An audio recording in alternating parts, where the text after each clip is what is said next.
The king of king can sit down Panchon. Oh, yes, greetings, give thanks. Shalom to the items. Is Radi0 Radi0. Greetings and shalom. Welcome to the upper room. And I give thanks to our Father for I and I able to be here with the family tonight. And this is a little bit of a impromptu gathering, is where we kind of mentioned it, but we didn't really set it up and get it out there. So we have a few brothers and sisters who will gather, give thanks for ones who are joining us tonight.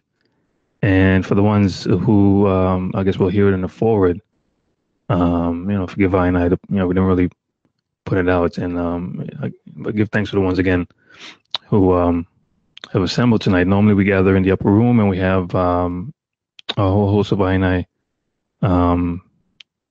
fellow brothers and co-laborers, and of course, the esteemed pleasure of the Rebbe Radi0, who is not with us tonight. So let me just say that from the onset. As I mentioned before, didn't really get much time to put the word out, as it were. Normally, we don't really normally meet up on a Thursday. Our days are normally Saturday after the Shabbat and on Tuesdays, and so. But again, give thanks for ones who gathered, and hopefully, just playing a little bit of music there, just to get I and I, to connect everything, as it were. To put the vibration out in a rhythmic, all praising way to the words of some of I and I blessed musicians, and to keep I and I in the meditation. Hopefully, ones were able to catch the full, if you haven't, we can catch the forward listening to it. But played a few clips there from Mr. Bill Hicks, Mr. Alec Jones, concerning a topic that I spoke about before, and I wanted to kind of paint the picture, as it were, as to how, and ones, I made a few claims last time, and obviously not everybody is going to gel with that particular concept, etc. But it's not about if it's, well, it is about if it's true or not, but it's also about if it's possible, and if it's possible, then it could be true in a sense. And anyway, and then also how that, as I mentioned before, how that kind of, and I know we have many topics out there, and we're going to get to some of those tonight. But I was just looking at the timeline, looking at if you plug in, that information there, and then you look at the timeline of how things kind of progressed. And as I mentioned before, these things happen, subtly, little by little, incrementally. And, some of these interviews are very revealing. I just never, when you, I guess, I can't say it was, being pro-Obama in a sense, you wouldn't, if you'd heard this before, you wouldn't have been, oh, these people are just trying to disparage, blah, blah, give a bad word because they're just haters. Right. But now coming to a few, distant revelations, I would say. And then seeing how all this connects and how, it's interesting. And then, and just considering the whole agenda, as it were. And then, again, just pointing out the audio that we played in the beginning there,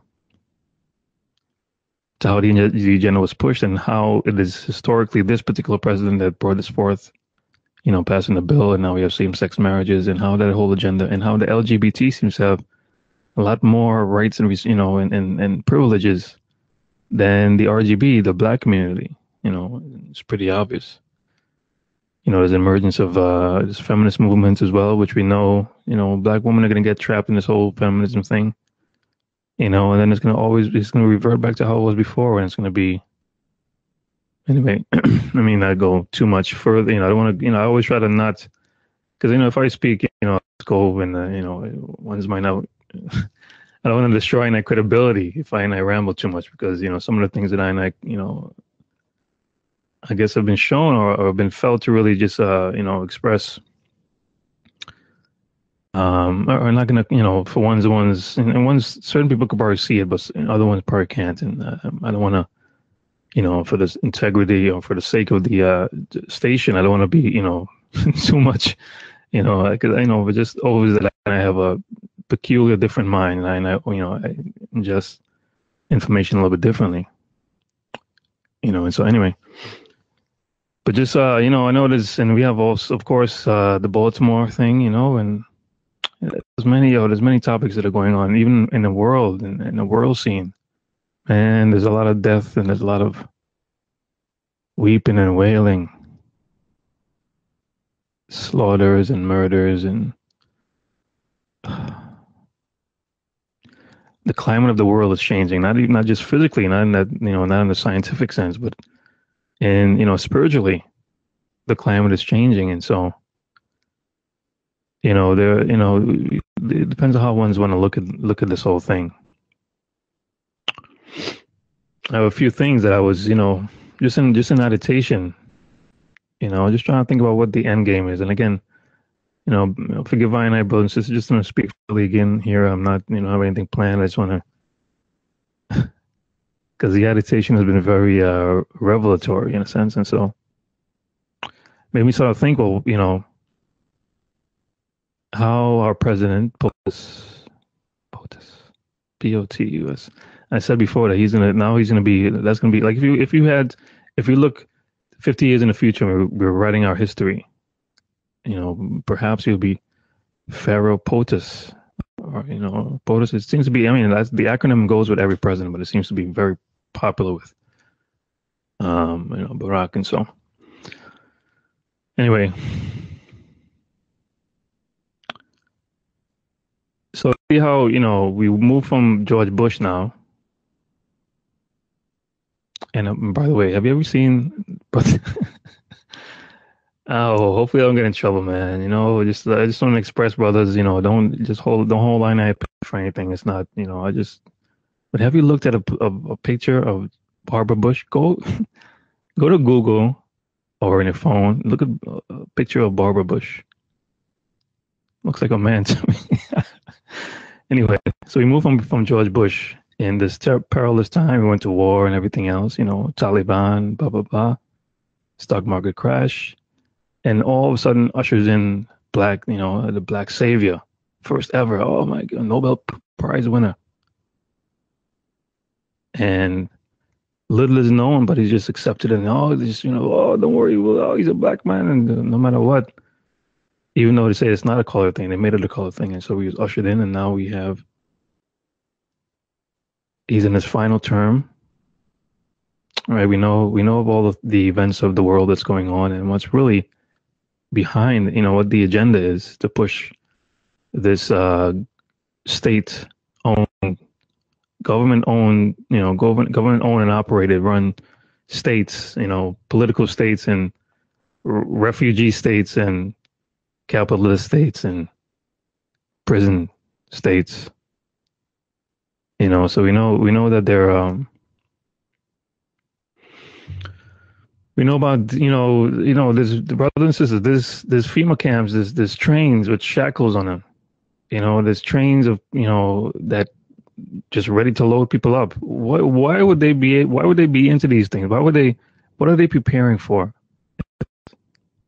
The FEMA camps, all that stuff is real, my brothers and sisters. It's like, you know, and it's a vast, it's like it's a little, oh, they just make, it's a whole, these things are huge.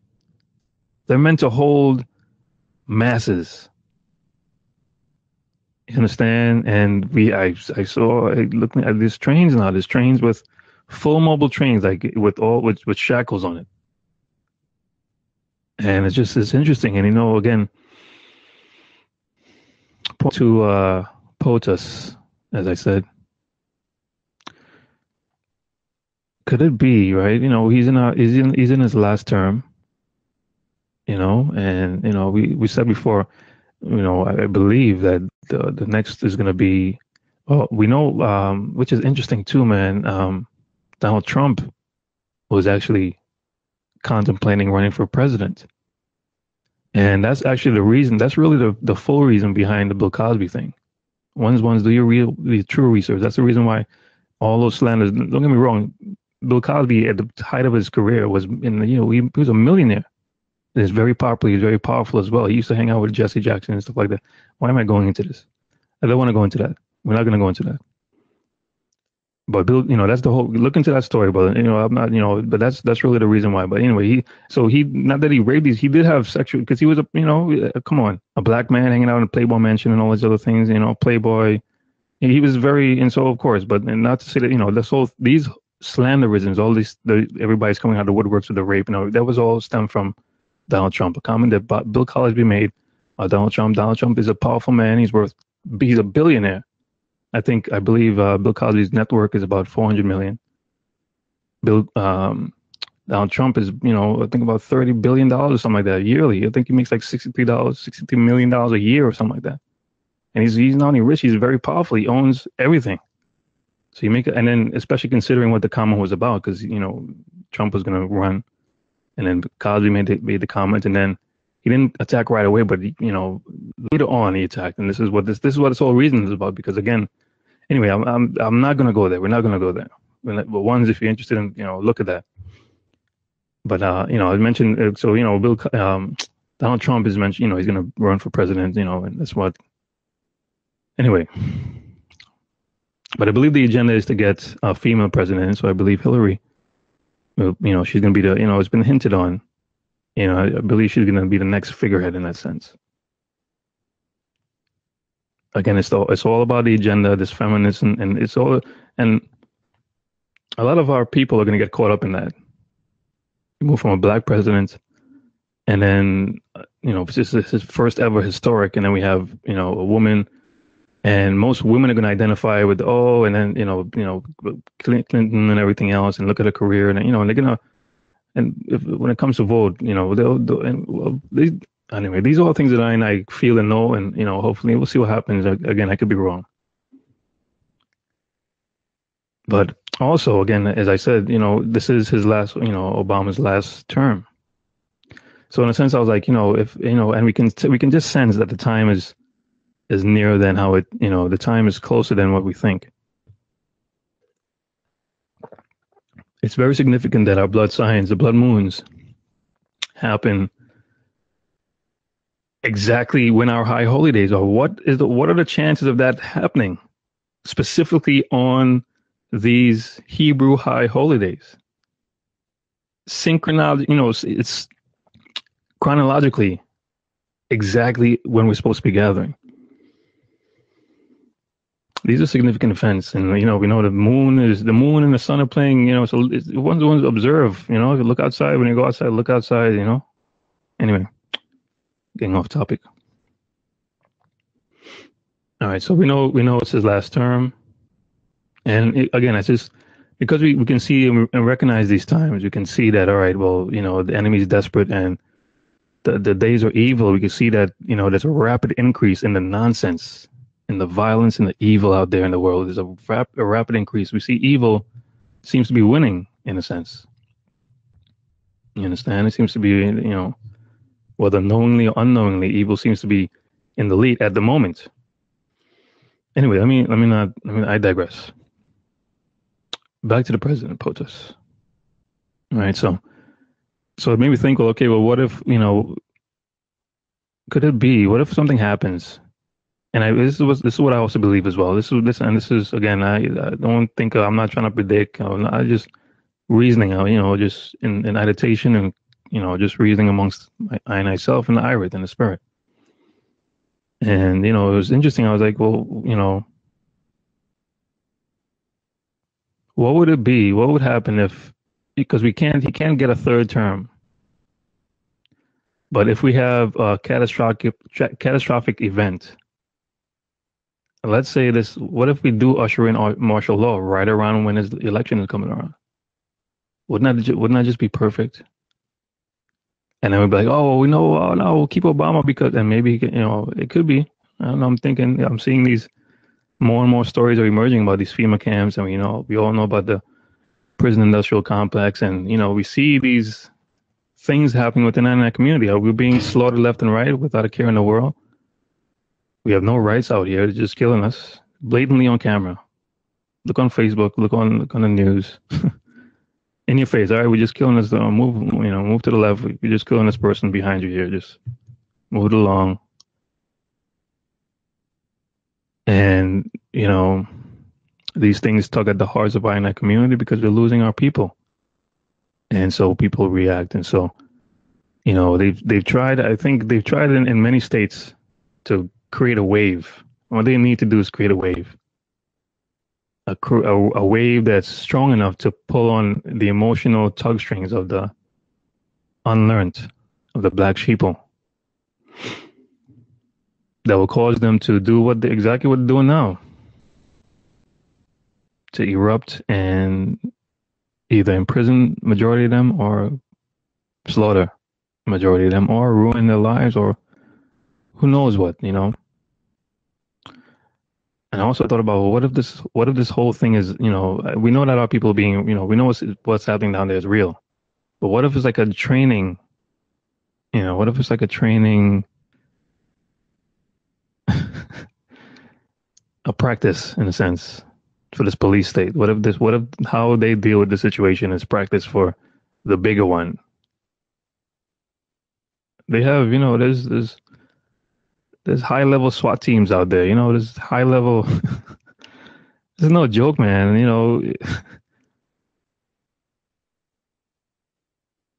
you got super soldiers now. We got drones, we got people, you don't even need to leave your house, you kill people with drones mechanically. All right, go over there, shoot this guy, kill him. Nobody knows. You understand me? And this is the age that we're in. So the thought process was like, well, what if that happens? What if this escalates? As I mentioned before, they go to different states. Out here in New York City, not that we're desensitized, we're used to it over here, out here in the East Coast. This is our life. When you go outside, you're enemy number one. That's just how. So we're not. This happens all the time, in a sense. We see it all the time. So when they killed Eric Garner, and these things, and it's still, again, it evokes. But again, we don't rile up because we understand. In certain other states, the circumstances and stuff like that are different in every state. Every community is different, and I understand that. And but they've tried in different states, and now Chicago is, they call it Chirac. They call it Chicago Chirac, Iraq, Chicago, Iraq, Chirac, because of the high, the shootings and the killings and the murders. So it passes along through all these cities, and of course Missouri. It's coming along as a wave. They're trying to create a wave, and then the prominence of these stories in our media is going to be the talk of the town amongst our people, in the barbershops, in the work. We'll talk amongst ourselves, and here's the other thing. Part of the plan, and it's why the enemy is, again, subtle. When we used to, everybody was cheering when Obama came on and he brought on his people. Everybody that he's electing in power, he was bringing on, they're bringing on brothers. Oh, brothers and sisters are being promoted to high level, and people and they were clapping. Oh, yeah, right. Everybody was clapping.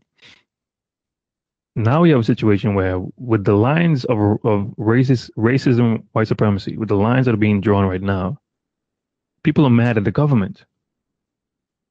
Now you've replaced all the people, the front men for the government, replaced all their figureheads, all the faces with black faces. Who's the mayor of Missouri? Who's the mayor of Baltimore?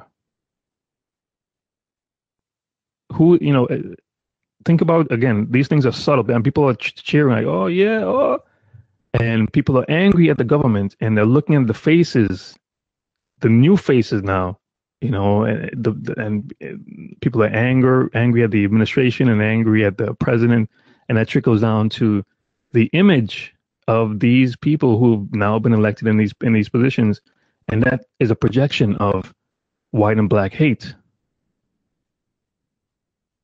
Ones might not understand that in a certain level, but think about it.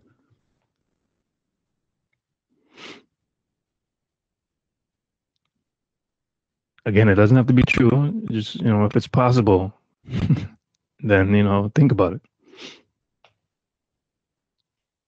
So now you have a situation where all the elected, everybody who's in power, who stands on the press conferences, everybody who stands on the podium, everybody who talks to the people on behalf of the government are all black people. And other people look at black people as the as the problem. It creates a cycle. If one wants to see what I'm trying to point out here, and the deception and how our people, we're just being led like sheep to slaughter, man. We're being blindly, and people we need to wake up to these things. Think different, think differently, expand the concepts of your mind, tap into your spiritual juice, as it were. I mean, I know, I'm speaking amongst disciples here, but the vast majority of us will think that things that I saying even right now are ridiculously crazy. I know one's probably, oh, this nigga crazy, he always talking, perhaps, I don't know.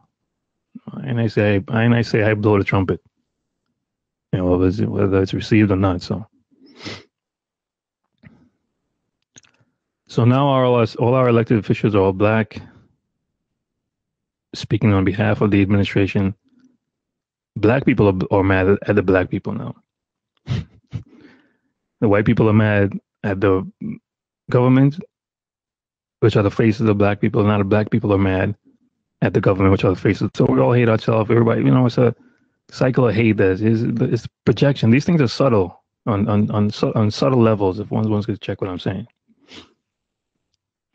Anyway, I was just reasoning about that. How, what if it happens? And think about when martial law actually happens. What will happen in many European countries, and actually not all, but I think majority of European countries, the internet is censored. Like you would have to pay, like how you would pay for internet service, ISP, into the service provider. Internet is censored in certain areas. You can't get to certain links. You can't do, this heavy governmental, censorship. And you think about what's, again, if it does come about that we spur on or something happens, I could just the severity of it all. There's so much unrest in the world. Look at Libya. Look at Ethiopia. Look at Palestine, Israel. Look at all. Oh man. It's just heavy. It's just evident that it's heating up. And so, I'm making that link that again, if it does get to that point where, the government, we could lose our, that's why we have to utilize, as best as we can what we have now, because we don't know, what can happen. You don't know what can happen, my brothers and sisters. And so it's just interesting because,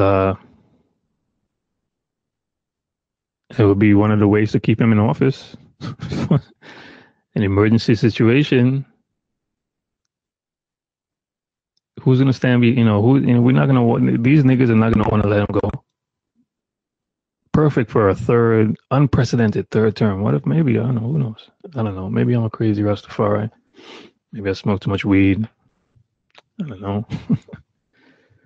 Maybe I think too much. I don't know. I have an inquisitive mind. Question everything. So I don't know. That was part of the agitation, and what if it's a whole big practice drill? They're just warming up. They just and people are inciting. I don't know. I don't want to, because I know it's all speculations, and I don't want to make comments on false judgment or improper information. So keep my opinions to myself on that one. But I believe that the whole transhumanism, transgenderism, reptilian, satanic agenda is exactly what's happening right now. And it's a subtle thing.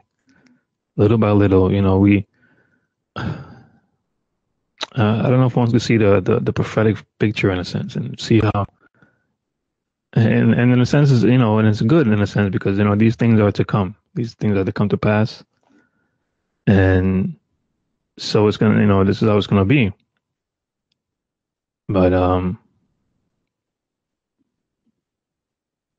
if one could just assess the spiritual climate that we're in, you can just tell that things are a little bit out of whack in a sense, and more things are happening all together at the same time. It's like it's heating up.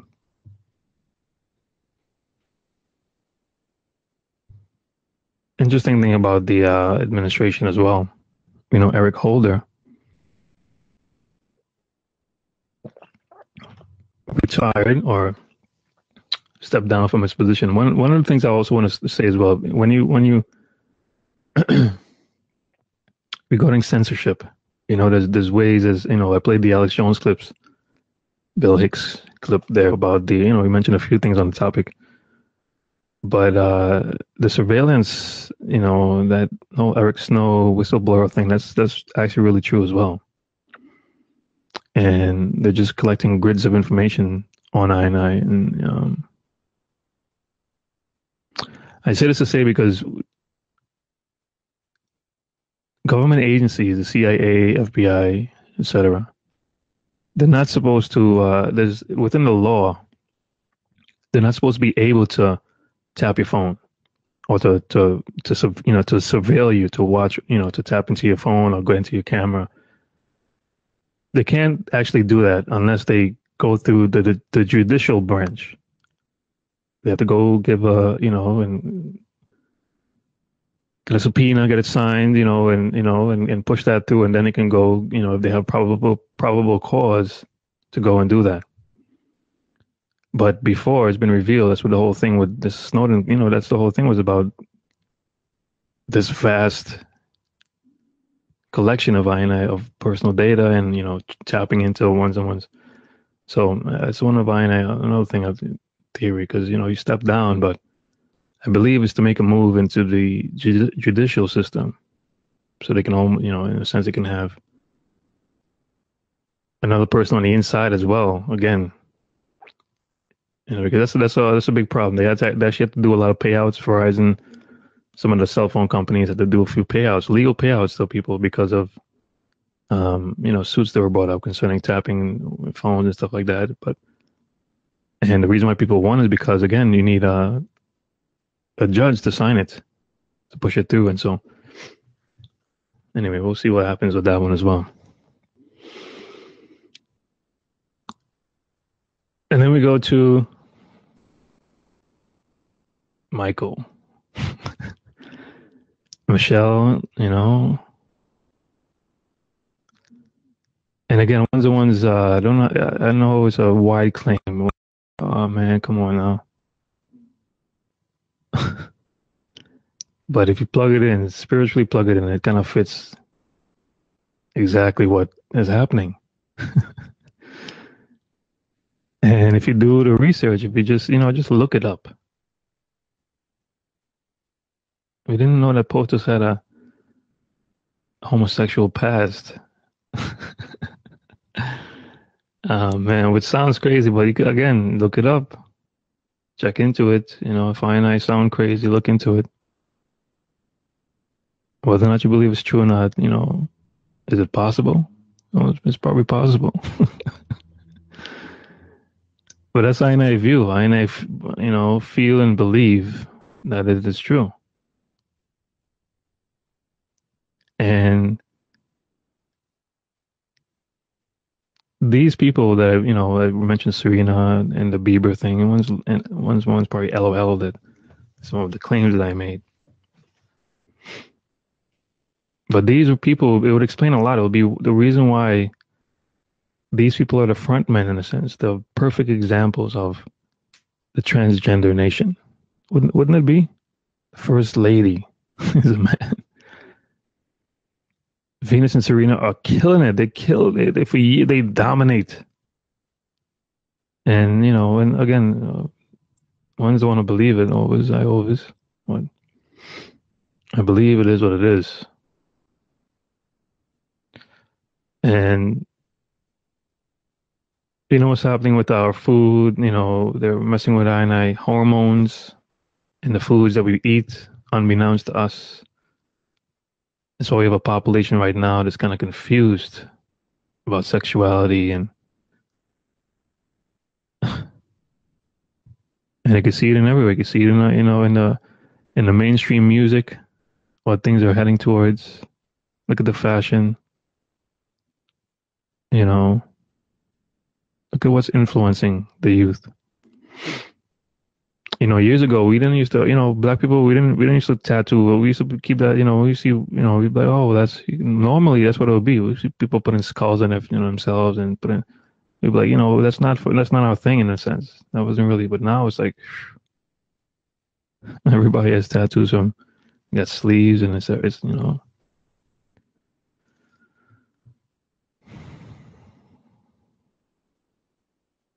But it's apparent that this it would just fit with everything in a sense.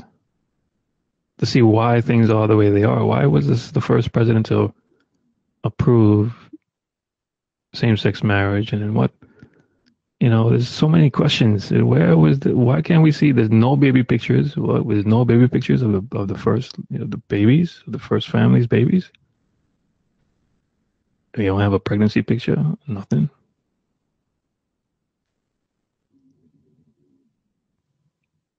Obama he never had no ex. I don't know. I got a curious mind, my brothers and sisters. Anyway, so much to touch on. We have the earthquake, as we mentioned before, 7.8 on the Richter scale. India is feeling it right now. Nepal, and another story related to that as well there, which is so interesting too, because now we have this earthquake, 7.8 on the Richter scale.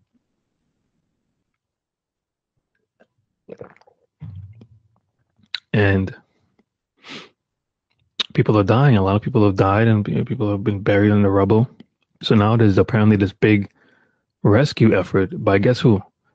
The Israeli government is now in a rescue effort. But come to find out that they're bringing over the babies, which is, oh man, the enemy, So now they're bringing over, now they're quote unquote saving the babies. They go, oh, let's go rescue and save the babies. Where they're taking the babies back to Israel. No, it's Palestine. For refuge. Well, how curious is that? Why would that? Anyway, ones might not even get that one either. But let's see. So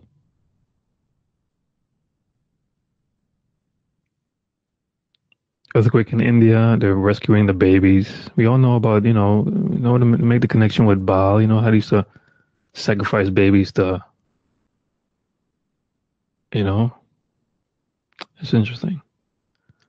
Anyway, and also, of course, we heard, and the Rebbe also put out a few videos concerning, the beheadings, the Ethiopian, in on the beach there, and how I was just listening to I think it was Steve Quayle was before concerning this, this, I think it was giants in the Anunnaki, and there's a revelation of new bones that they found that's being suppressed, concerning Genesis 6, how the sons of men came to so that the women of the earth were fair and came down, and now we have these giants, and how it's just interesting, all these, and again, and why Ethiopia, and why say particularly the Christians, and who are these people, and what's the real link, as I'm saying before. It's very interesting if you really the level of deception, it goes deeper than you would really think. And again, these are just things I just again just on just meditation, just pondering and reasoning on within the I spirit, and some of the things that I came about and thinking, and all these things that I think is whether it comes to pass or not, whether these things happen the way it is or not. It's just interesting to think about, I guess. What if we lose the internet? What if we lose our civil liberties? What if we go into this police state? what if the FEMA camps actually become reality, and then there's mass imprisonment and curfews, and Obama runs for president again. Historic. Obama, Obama. Yes, we can. You know, I said it before, these niggas, they're not gonna let him go. It could happen. Third term, historic. Or again, if not, you know, Hillary saved the day. So they'll probably be perfect. Actually, I think that's probably what's going to happen even more. The first woman president come in a civil unrest kind of situation. Anyway, again, just pondering, my brothers and sisters. Again, all these thoughts came to I, and I know some of the claims I have made are a little bit far-fetched. But a discerning mind, you know, if you can, you know, and again, spiritually, if you plug it in, if you plug in all the pieces, it just seems to kind of fit. You know, why this agenda? Why, you know, eugenics is the main issue. They've been trying to get rid of us. You know, they're just killing, and that's another thing too. I made the comment before that we're not American citizens. We can't be American citizens. Black people are United citizens of the United States of America. It's a totally different thing. There's a reason why these, you know, you see white people go walk around with guns. I was watching a video, you know, they walk around with guns, protesting, and nobody's telling them, you know, nothing. But black people do that. It'd be mass murder. But it's because of our constitutional rights. Slave master, quote unquote, you know, freed us. We got freedom, right? Slave master said, all right, nigga, get out of here. Leave. And what do? We said, well, master, where am I supposed to go, master? So slave master free us, and we said, all right, we're going to stay right here. So you live on the master's house. You got to live by master's rules. Right or wrong? We need to leave. We should have left when we had the chance. We had a big movement. Things were coming alive. You know, our black, you know, movement was stronger than ever. In comes Balaam, MLK. He has a dream. We walk and we march down to Illuminati town. Put 100 and more, a million or more Vinite people standing there in front of their obelisk, almost ritualistically. And we put our hopes and dreams in that. We said, all right, let's gentrify. Let's all hug each other and come together. Let's gentrify. He even said it himself, you know, they gave us a check marked insufficient funds. Overstand what that comment means.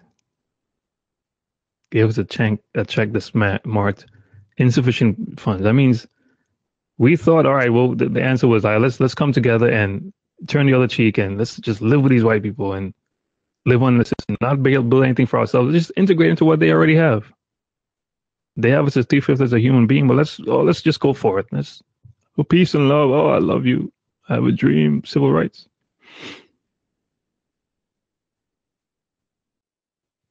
And we lost all the momentum that we had, and we just said, all right, we're just going to integrate.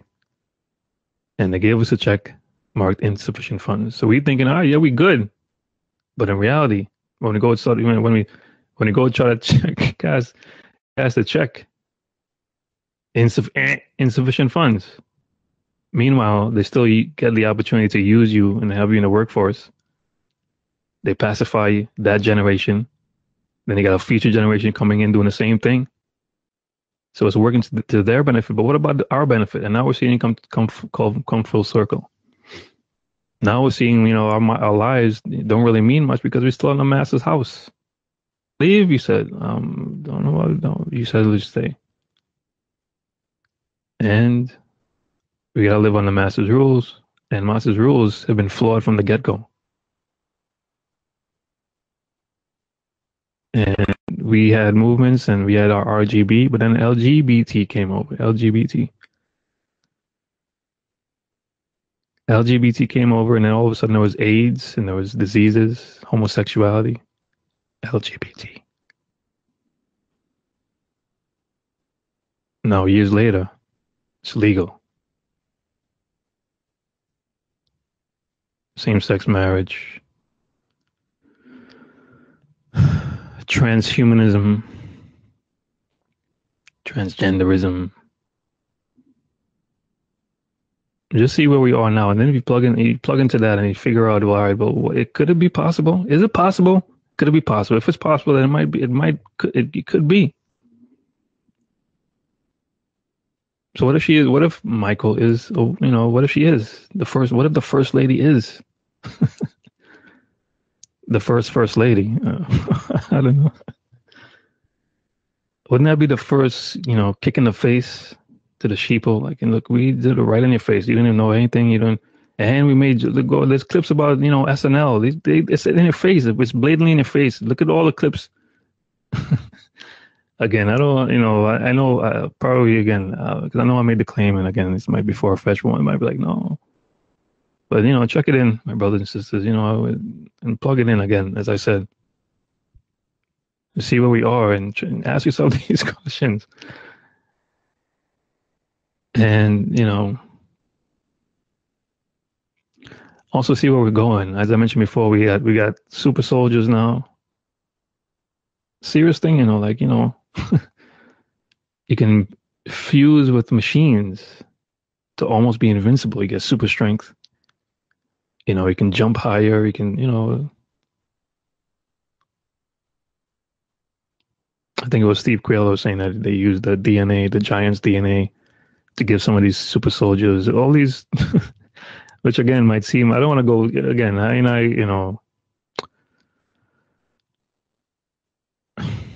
But we have technology has a lot more advanced than we think, and your phone is more than what you think. Same way we can trust Bluetooth technology and Wi-Fi that just works. We can't see the wire. We just trust that. There's a spiritual side to that as well. We just can't tap into it. We just don't know. We work on the physical side. Anyway.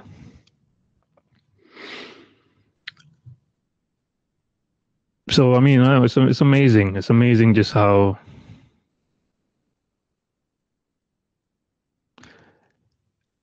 right now we're in the middle of the year, as it were. We have a little bit of time till this year finishes, and it'll be interesting to see what happens and how things happen. And again, I keep on pointing to the it's highly significant, highly significant about these blood moons. It's very highly high. It never happens, especially it never happens like this. They never line up with our Hebrew high holy days as they do now. They never happen like that. Synchronized. Exactly when, and again, just taking the spiritual climate of how things seem to be going, the rise of this evil that's out there, and the slaughter and the killings and it's just is heating up. And hopefully, our disciples, can, hopefully, I know we, as disciples, we are, we stay in the Word, and we're not to be bothered with these things, but we're to be in the world, but not of the world. Sometimes, again, not that these things should, because again, these things, if you think about it too much, it can bring your spirit down in a sense. We're not to be focused on these things of the world. And, the battle is His, and we know that. But if you, just to overs and contend with what Abba Father is dealing with. If you really can see, it's like you in a war, but you behind the shield, and you can hear the stuff happening, but you can't see it, but you can hear, and you're just saying cling, cling, cling, and stuff is hitting the shield, but you behind it. Somebody's fighting for you, but you behind the shield, and you don't, you can't see the full picture, but one time you just peek your head out and you got a little glimpse, and you're like, wow, and you just duck lower because it's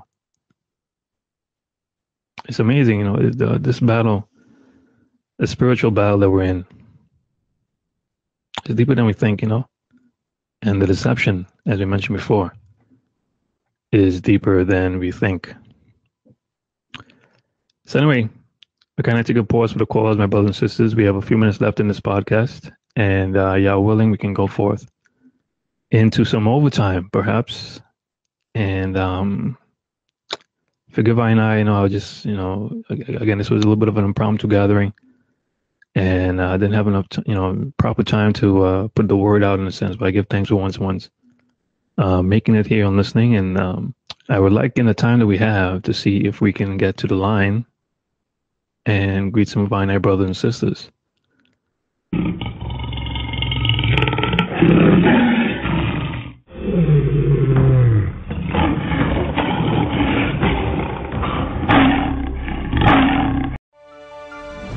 Well, you never know what to expect on the Alex Jones Show, and this morning the topic came up that Michelle Obama might be a man. I know that might sound ridiculous, but is it?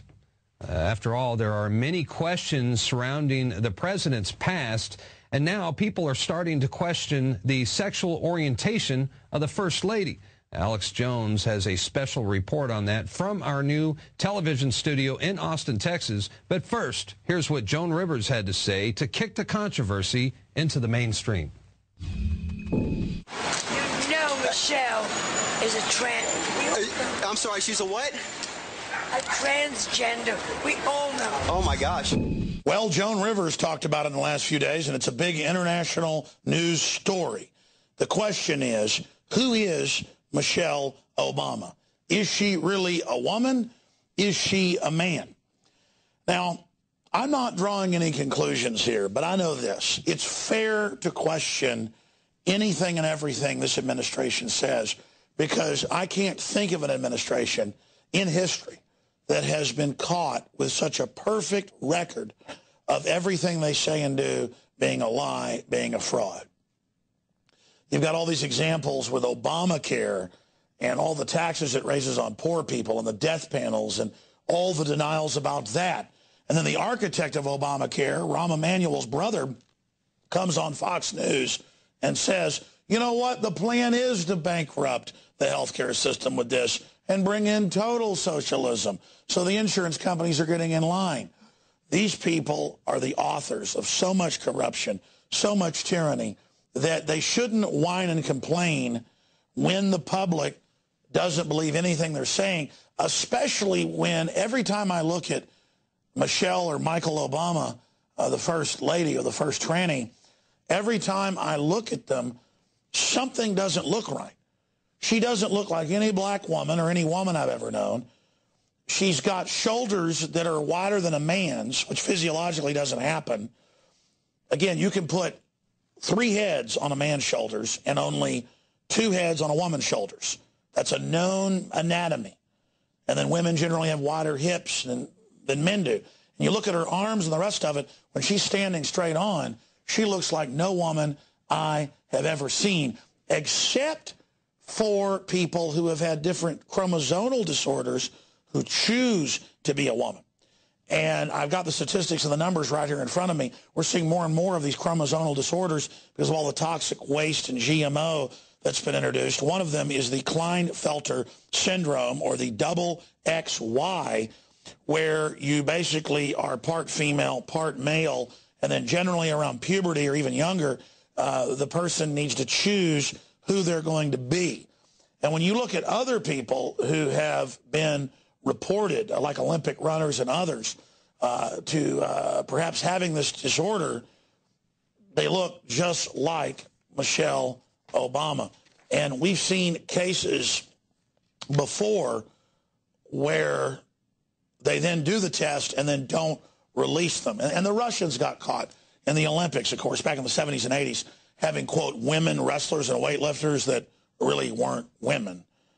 They were really men. It's just they didn't have the genitalia, and some evidence showed they'd had it removed so that the great state could be shown of communism as defeating capitalism. But Joan Rivers, obviously, while officiating at a gay wedding, was basically asked about if America would accept this, and she said, well, we already have a gay president and his transvestite wife. You know, for me, this isn't really a laughing matter because not just the sexuality, but the very genetics of the human species across the board is being manipulated. We've got some areas of the United States where more than 2/3 of the frogs are being born hermaphrodites or asexual or sterile.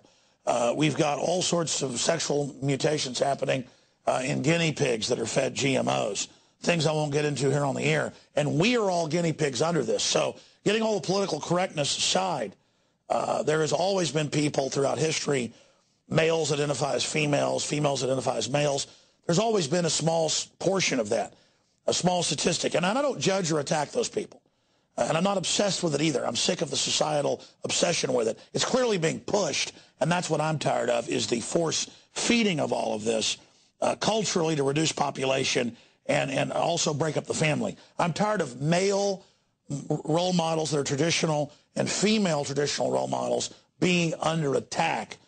And so those that are pushing this politically correct agenda that tell us don't use the word bossy, it attacks women, or your kid can't play with a Nerf gun, or don't call illegal aliens immigrants, and then don't call them immigrants, call them migrants, and then don't call them migrants, call them people that you need to bow down and worship and pay for, or you're a racist, or turn your guns in or you're a racist, or vote for Obamacare, you're a racist. The truth is we're dealing with a move towards eugenics and dehumanization, period, that makes Brave New World look like an instruction manual. And after all, Aldous Huxley did say in his nonfiction book, Brave New World Revisited in 1961, that indeed it was an instruction manual and that his brother headed up the UN plan at UNESCO to actually end the sexes as we know it and create biological androids to serve the state. So we're being conditioned by the television, conditioned by the chemicals, conditioned by the bad food, all of it, to become artificial consciousness,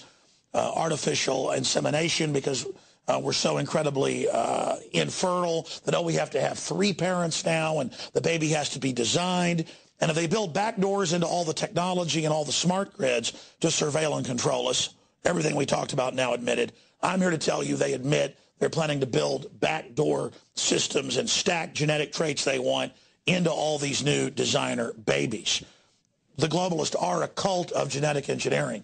So we can make jokes about Michelle Obama obviously having some type of chromosomal mutation or disorder. I mean, undoubtedly something's wrong with her. People can make jokes all day about how she's really a merman from series He-Man Masters of the Universe. But again, bottom line, we can laugh at our own peril because this is affecting all of us and all of our children. And genetic disorders are off the chart. They're just telling us, this is just because we have bad genes. Well, why wasn't it expressing like this before? It is the environmental things that are being added into the food chain by design that is clearly causing this to happen. And the globalists told us that that's what they were planning to do.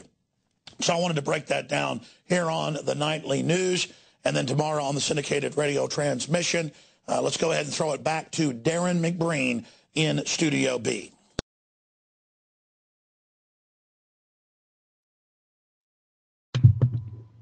Could it be possible?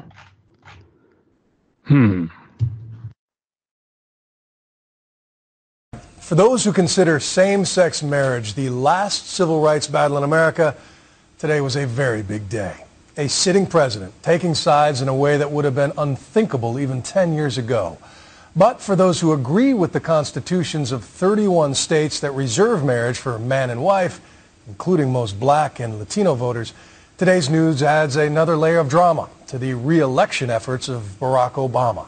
Tonight, ABC's Robin Roberts with the exclusive and historic interview. Today, he became the first president to ever say this. For me personally, it is important for me to go ahead and affirm that I think same-sex couples should be able to get married. In a sit-down at the White House, the president talked about his own deeply personal thought process on the issue, an evolution that he thinks mirrors much of the country. Here he is just 8 years ago when he first ran for Senate. What I believe in my faith is that a man and a woman, when they get married, are performing something and before God. Today he told me that, as for many people, family and friends changed his ideas about that. You know, Malia and Sasha, they've got friends whose parents are same-sex couples. And there have been times where Michelle and I have been sitting around the dinner table and we've been talking and about their friends and their parents. And Malia and Sasha, it wouldn't dawn on them that somehow their friends' parents would be treated differently. It doesn't make sense to them. And frankly, that's the kind of thing that prompts a change of perspective. Now that Malia and Sasha are getting older, to what extent do they hold their father accountable in a way that almost nobody else can? Daddy, why does it work this way? Daddy, why is this fair? Jody Cantor wrote a book about the family, having covered them extensively since they were campaigning in 2007. She believes Mrs. Obama influenced her husband more than anyone. And Michelle Obama is the closest and most important, and especially when it comes to the true gut calls, like whether to support gay marriage. This is a classic Michelle Obama issue. What she cares about is her husband showing political courage, really helping people, making the country a more equal and just place, truly delivering the kind of change he promised in 2008. Did you discuss this with Mrs. Obama, the same-sex marriage issue? Was that did. something? No, this is something that we've talked about over the years, and she feels the same way that I do. We're both practicing Christians, and obviously this position may be considered to put us at odds with the views of others. But when we think about our faith, the thing at root that we think about is not only Christ sacrificing himself on our behalf, but it's also the golden rule. Treat others the way you'd want to be treated. And there was something else. This wartime president talked about the men and women serving on the front lines, so many of whom came out to their families when he repealed the controversial law, Don't Ask, Don't Tell.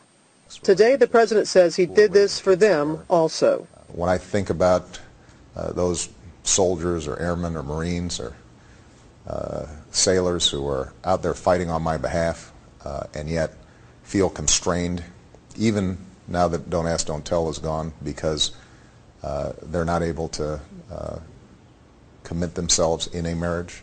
Like many politicians, the president had long expressed support for civil unions, which merely give gay partners certain legal rights. I had hesitated on gay marriage, in part because I thought civil unions would be sufficient, and I was sensitive to the fact that for a lot of people, the word marriage was something that evokes very powerful traditions, religious beliefs, and so forth. As late as last year, Obama's director of communications, speaking at the Netroots Nation conference, said this. The president has never favored same-sex marriage. The president's position on gay marriage, and I will say it, is that he has been against it. And months later, President Obama himself said this to my GMA co-anchor, George Stephanopoulos. I'm still working on it. I probably won't make news right now, George. So was today's statement really the result of an evolution in the president's thinking, or a strategic political move in an election year? If he did not come out in favor of same-sex marriage, he risked something very important, which is his reputation for honesty and integrity. That is one of his core assets. And at a fundraiser in Oklahoma today, Mitt Romney made sure his supporters knew where he stands. My view is that marriage itself is a relationship between a man and a woman, and that's my own preference. For the time being, this changes nothing legally. Right now, it is state rather than federal law that determines whether gay marriages are recognized. But today, among those whose lives are most intimately affected by the president's words, there was a sense that it meant something. It means something to the kids in Kansas and Missouri who don't get to live in New York, where we actually have same-sex marriage, because the President of the United States actually has come out and said that you are equal, that you do matter. So it does mean something. And Good Morning America will have much more of Robin's exclusive conversation with the president in the morning.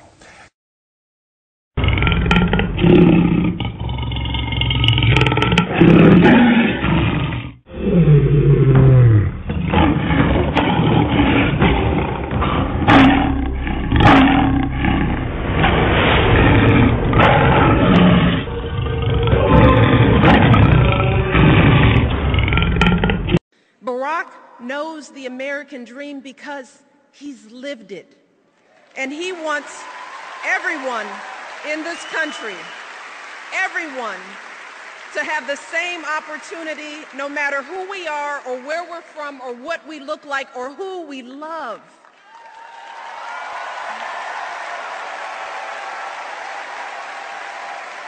And if proud Americans can be who they are and boldly stand at the altar with who they love, then surely we can give everyone in this country a fair chance at that great American dream. You tell them, Michael, Michelle. Yes, I give thanks. Greetings again to the IDM. Was playing the some of the audio from the beginning. Bill Hicks, Alex Jones from before, and of course POTUS and Michael Michelle. And Maine. We have a few minutes left for tonight's gathering, and see if we can get to some of our night. Oh, I didn't even. All right, I didn't even. The Rebbe's also here as well with us. Give thanks. I didn't even look at the. Give thanks. Rebbe's here with us. RasTafari of the Line of Judah Society of His Imperial Majesty, and I give thanks. And before, I don't know what time or at what point Rebbe came through. So before I put him on the spot here, let me bring forward Ainai Wyndham Ison from RasTafari Midrashim at thewordpress.com, RasTafari Talmud, and I give thanks to the brother being here. And again, and thank you for all the brothers and sisters who have gathered in this kind of late gathering, in a sense, on short notice. And again, give thanks. I don't know at what point. Again, I haven't been looking at the and I'm a little bit overwhelmed. I see some of my brothers and sisters are here. I was just kind of speaking freely. Give thanks again for ones making the time. But let me go forth and bring greet Ainai Wyndham Ison, and hopefully we can touch base with the Rebbe as well, and as well as some of Ainai sisters and brothers who are gathered. Hope we can get some word sound, as I mentioned, on these matters and on anything else that might come about. So anyway, RasTafari Midrashim at WordPress.com. I give thanks to the Wyndham being here, Brother Ison. If you're there, my brother, the family greets the Shalom, RasTafari. Give thanks. Greetings. Shalom. Greetings, Wyndham, and greetings, family.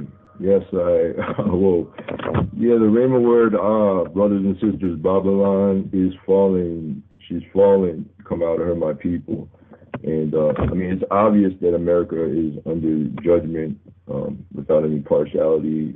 Still we pray for ones to receive repentance and come out. It's funny, Bill Hicks or Alex Jones, whoever he is, basically the perspective I see is that he's freaking out because his America is falling apart. Obama, or the Azizal goat, is basically he's trying damage control at this point. Actively Christian or practicing Christian, I'm not sure. First, the golden rule, though it's not scriptural, but still, it's, do unto others as you would have them do unto you. He broke that, I think, many times with his executive orders. I don't think that he would want someone to bomb his house. Of course, there's war considerations, but when we really dig into what's going on, we see that it's a bunch of, like the Rebbe says, it's a serpent eating its tail. I really, think at this point, it's time for us to come out. A lot of this is, sensationalism, distractions. We should fret not when we see these things. And, Matthew chapter 5 and 17, just to, if anyone hears this in the future, just to know that America is under judgment, because claiming to be a practicing Christian, Christ, Yeshua HaMashiach, Jesus Christ, never abolished Torah. And if anyone speaks contrary, then let him be found a liar, because the law and the prophets still stand.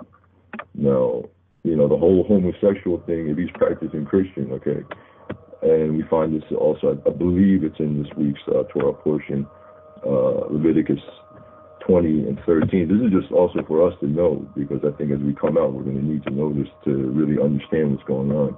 It says, if a man also lie with mankind and he lieth with a woman, both of them have committed an abomination. They surely be put to death. Their blood shall be upon them. Leviticus 20 is a good study, seeing what's going on right now. Revelation 18 is also a study that's necessary. According to Torah, marriage he's right, it's coming in before Ha Elohim in Yeshua and consecrated when a man enters a woman.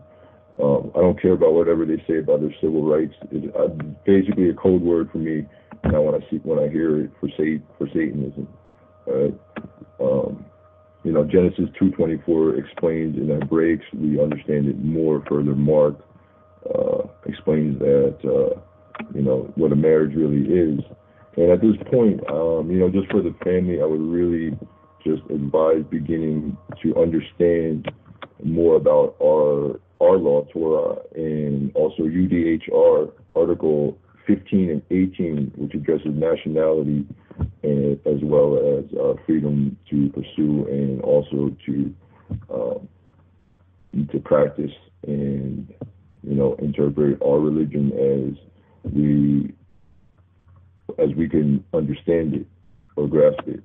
Also, the Ethiopian Constitution, Article number 1, the entire U.S. Constitution as also, because those are the laws of the land. All those statutory codes and all that is nothing. Also, to get the name change, nationality change, and just get on a piece of land, a communal piece of land that flies the battle flag of the Davidic monarchy of Kedemai Haile Selassie in his Christ, Yeshua HaMashiach.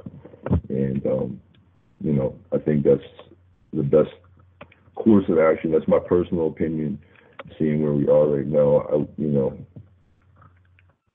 I just really don't, know that everyone's going to come out. I hope most do come out. But I think it is time to at least get on the land, get out of the system, and move forward, And that's basically all I have. Thanks, family. Shalom. Oh, yes, for whatever, backward never. And I give thanks. And I brought up a lot of good points, actually. And concerning I own sovereignty, and I know, based on the panel that we have assembled here tonight, I'm sure we can have much discussion on that. One second, my brother's a little bit distracted here. Something is popping up. All right, so yes, I give thanks, Brother Ison, for the word sound, and I couldn't help, but I was Isaiah. I was in Isaiah chapter 9. Isaiah chapter 9. All right, I've been in. Let me just. That's what Spirit says to just give the word sound. So, if if you have your scriptures in front of you, it's like to point the item to Isaiah chapter 9. And if I can, I'd like to begin with verse 2. Basm Bawalid Manfas Kadus Ahadu Amalak Barukataduna Yahweh Eloheinu Malek Haolam. Isaiah chapter 9, verse 2. The people that walked in darkness have seen a great light. They that dwell in the land of the shadow of death, upon them had the light shine. Thou hast multiplied the nation, and not increased the joy. They joy before thee according to the joy in harvest, and as men rejoice when they divide the spoil. For thou hast broken the yoke of his burden, and the staff of his shoulder, the rod of his oppressor, as in the day of Midian. For every battle of the warrior is with confused noise, and garments rolled in blood. but this shall be with burning and fuel of fire. Verse 6. For to us a child is born, to us a son is given, and the government shall be upon his shoulder, and his name shall be called Wonderful, Counselor, the Mighty God, the Everlasting Father, the Prince of Peace. Of the increase of his government and peace there shall be no end, upon the throne of King David and upon his kingdom, to order it and to establish it with judgment and with justice from henceforth, even forever. The zeal of the Most High Jah, RasTafari, will perform this. Yahweh sent a word to Israel, and then it had lighted upon Israel. And all the people shall know, even Ephraim and the inhabitants of Samaria. They say in the pride and stoutness of heart, the bricks are fallen down, but we will build with hewn stones. The sycamores are cut down, but we will change them into cedars. Therefore Yahweh shall set up adversaries of resin against him, and join his enemies together, the Syrians before, the Philistines behind, and they shall devour Israel with open mouth. For all this his anger is not turned away, but yet his hand is stretched out still. For the people turn not to him that smited them, neither do they seek Ha-Elohim, Yahweh Sebaot, Lord of hosts.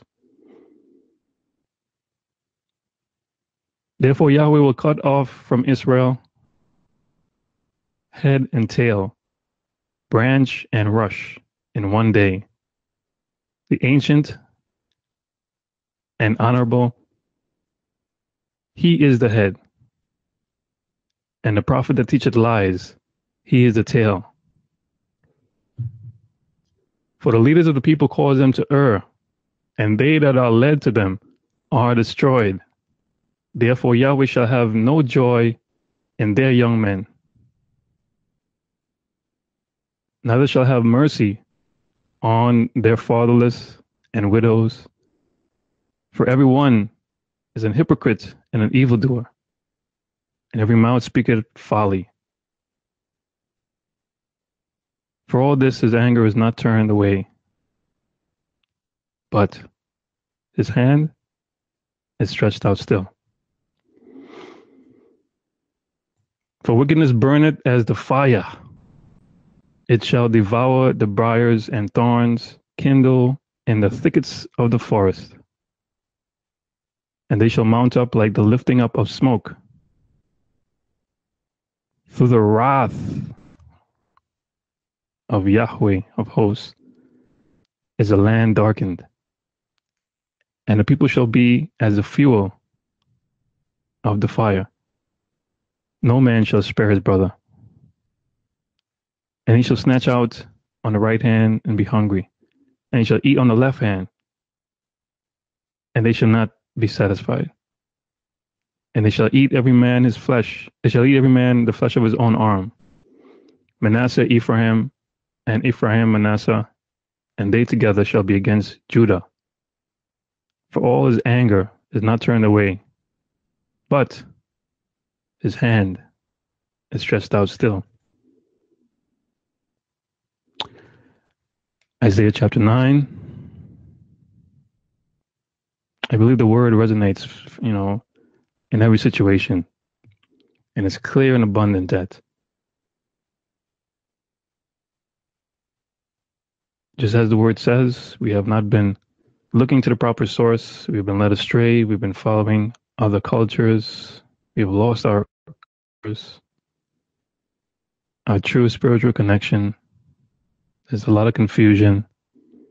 And thus, the world is at peril because of I and I people. The signs of the time should already say a lot. And, again, I was just agitating on Isaiah 9.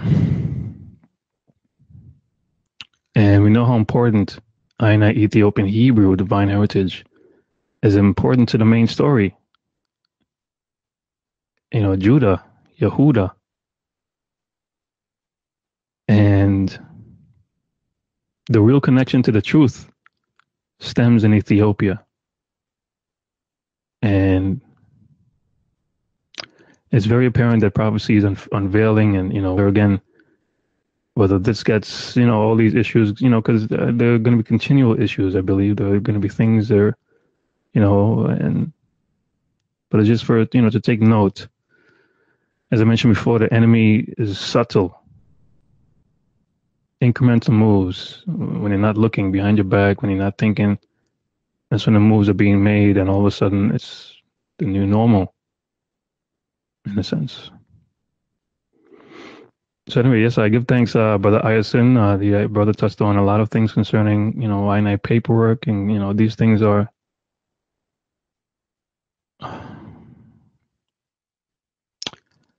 anyway.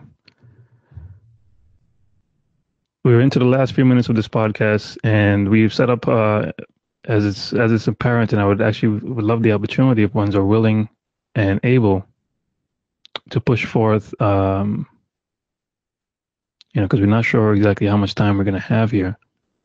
But we will have another session that's planned to come at the top of the hour for ones who got disconnected. And for the ones who would like to share a word sound tonight, if you've been listening and you have, something to put forth, all of our podcasts are shared amongst the family. So this is just family reasonings for the ones who want to have, again, could be about these topics or others. Understand? So anyway, so we will regroup at the top of the hour at 12 a.m. Eastern Standard Time, which is roughly about 30 minutes or so. Normally we get to the full hour here, so we should run for another 30 minutes. Recently we've been cutting off at the 15-minute mark, but if, again, if we do get cut off at any point, one should again recognize, or I just want to make the announcement of a refresh part 2, Upper Room Reasonings at 12 a.m. Eastern Standard Time. I can give thanks to the brothers and sisters who are gathered here and who are listening to this word sound, and the ones who will hear this in the forward. And give thanks to all of our brothers and sisters who could not make it tonight. Again, as mentioned, a little bit of an impromptu gathering, and it was just really short notice. And give thanks again for ones making it out. Especially my Rebbe and my blessed teacher is here. RasTafari of the Line of Judah Society of His Imperial Majesty. RasTafari Sabbatical on the YouTube. RasTafariGroundation.com. And Rebbe, as I mentioned, as you know, we're into the last few minutes here, and I'm not sure how much time we will have, and I'm not sure exactly, as I mentioned before, I didn't see when the I came on, so I'm not sure how much the I caught, but I'm sure there's much. Anyway, without further ado, again, keeping in mind, my brothers and sisters, again, if we do somehow disconnect at the top of the hour, we'll refresh, so just to make that announcement from the get-go. So without further ado, I'd like to bring forth I blessed teacher, and I give thanks for Rebbe making it here on short notice. And again, let's see if we can touch base. And again, I'm not sure how much the brother heard, but the family greets to I, Rashid Onistafadi. If you're there, the family greets to I. Shalom. Greetings. Stay nice, Celine. Give thanks. Assalamu alaikum. Salam laku alaikum. Shalom alaikum. Peace be unto all of you in Yeshua's name and Jesus Christus' name. I'm kind of happy that I didn't, because I was really enjoying listening. When I say enjoying, it was really interesting. You know, I think he was at some point of, it probably was around 10, maybe 10, 15 or so, like that. My circadian rhythm was a little bit off, because sometimes, you know, sometimes we are on the noon, the afternoon schedule. Sometimes we're on the early morning schedule. Sometimes we're on the midnight schedule. So we really was looking forward to this gathering because of how we had went off the air from the Testify Tuesday, and when I Wyndham, my beloved brother Baruchu, was just about to share a word with I from Psalm 51, and I know I was meditating on that psalm as well, and we know that those saved by the grace of the King of Kings and Christ, minds think alike, or, water reflects water, as the scripture says. So I was looking forward to that, and the call went off at that point, and I'm not too sure exactly what had happened there, whether it was that, Blog Talk was saying that we were getting too much time on the air and in the spirit, so they wanted to limit that, or whether it was something on I, whether my phone, since I was hosting, whether that went off. I wasn't too sure exactly. So tried to link a word to ones and ones, but it was already kind of early in the morning, so I'm not too sure. Ones and ones, I sent a text, and I also tried to call Brother Baruchu, but it was already early in the early hours. So I was actually looking forward to that. Give thanks that you had set up the upper room reasoning, because I was on the dashboard and I saw it had updated, and it was the upper room reasoning. So I was able to communicate that to a few brothers and sisters,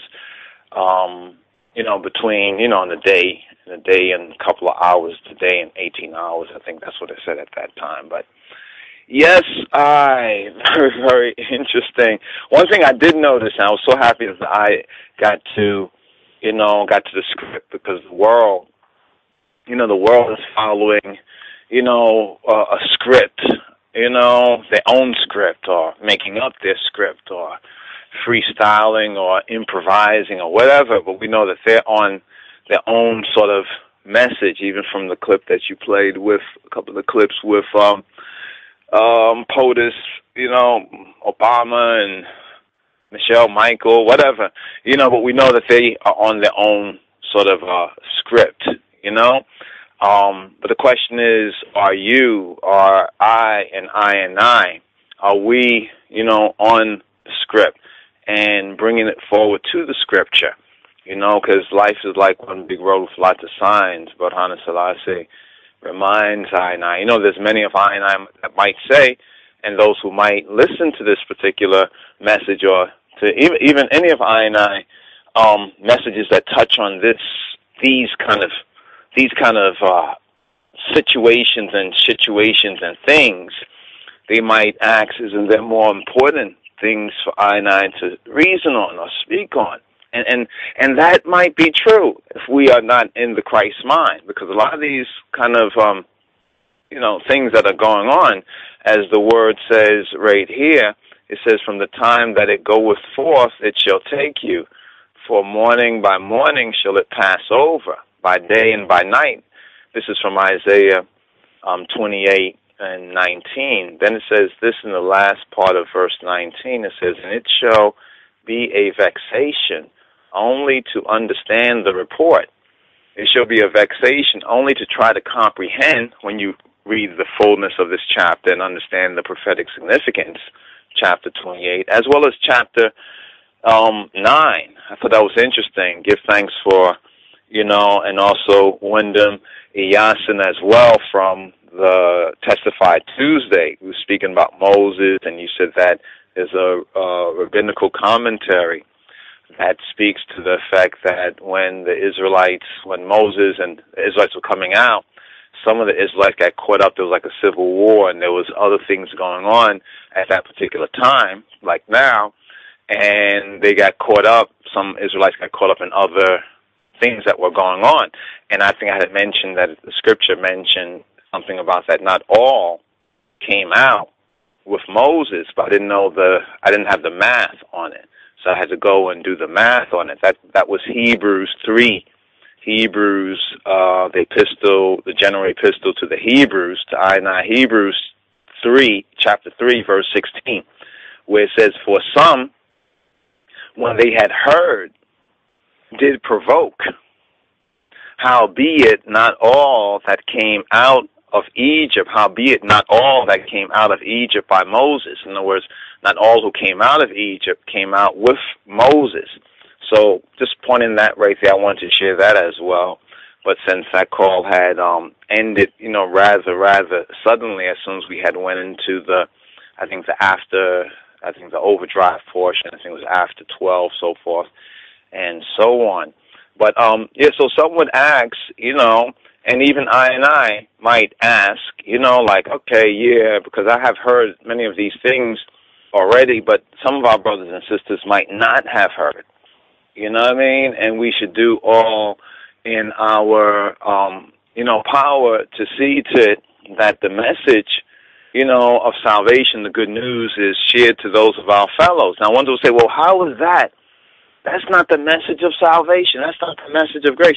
Well, it is not, but yet Christ says to I to pay attention to the signs of his coming, judgment. Because we already know that he has already come in the person, greetings, the name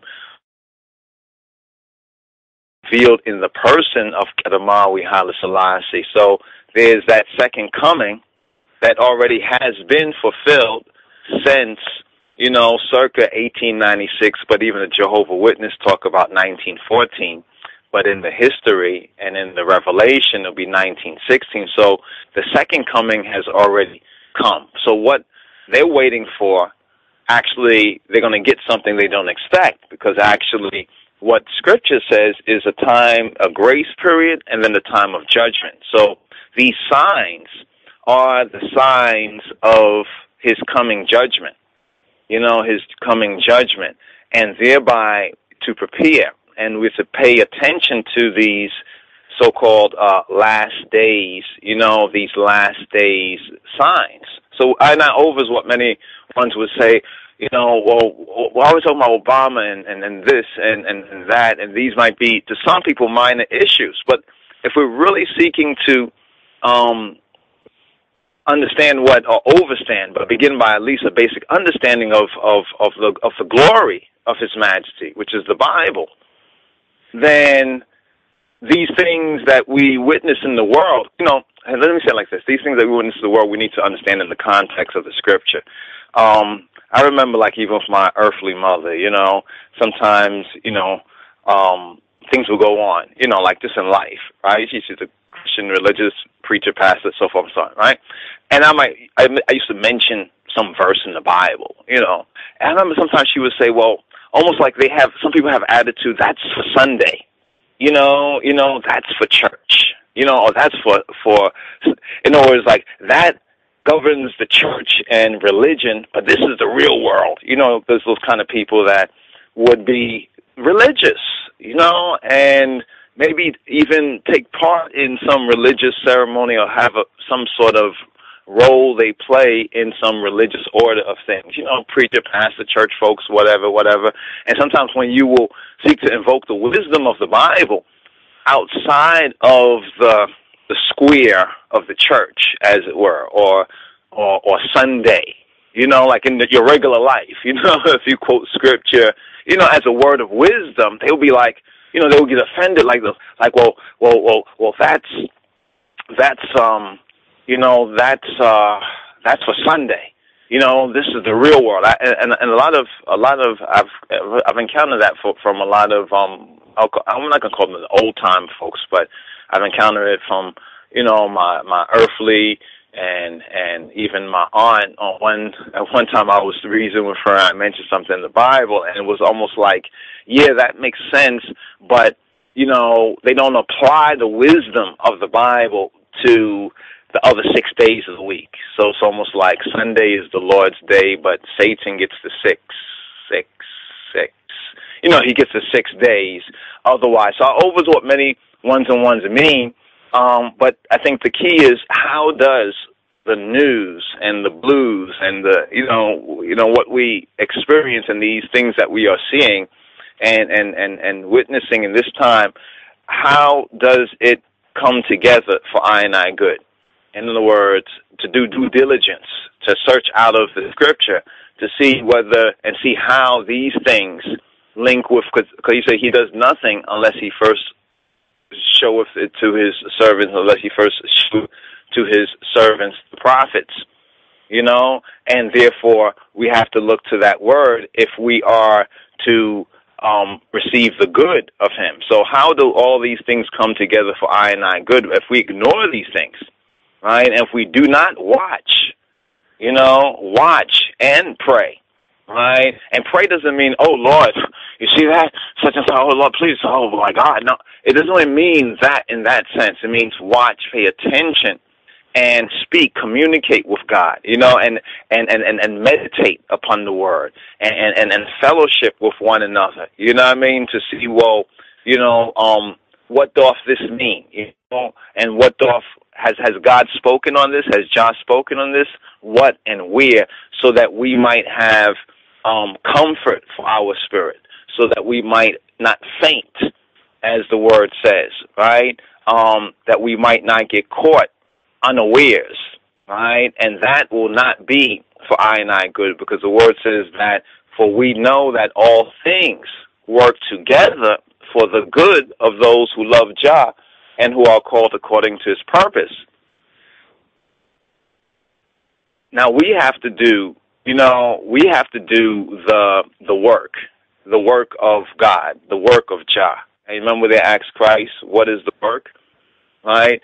And Christ said, to believe in the one whom he has sent. In other words, what is our work? Is to really have faith.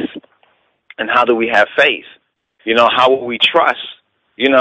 If we do not know, if we do not hear. In fact, I'm thinking about the word right here. I know we don't know when exactly this is going off, so I'm kind of want to put in a couple of words here and hopefully not get caught, caught out there, as it were. It was Romans chapter 10, something interesting. I also want to touch on Romans, I think we touched on that before, Romans 13. Because, how they misuse that. But it says right here, it says, how then shall they call on him in whom they have not trusted or believed, it says, but how shall they call on Jah, RasTafari, in whom they have not trusted? Because it says, for whosoever shall call upon the name of Jah, of Yahweh, shall be saved. In Romans chapter 10, verse 13. At verse 14 says, how then shall they call on him in whom they have not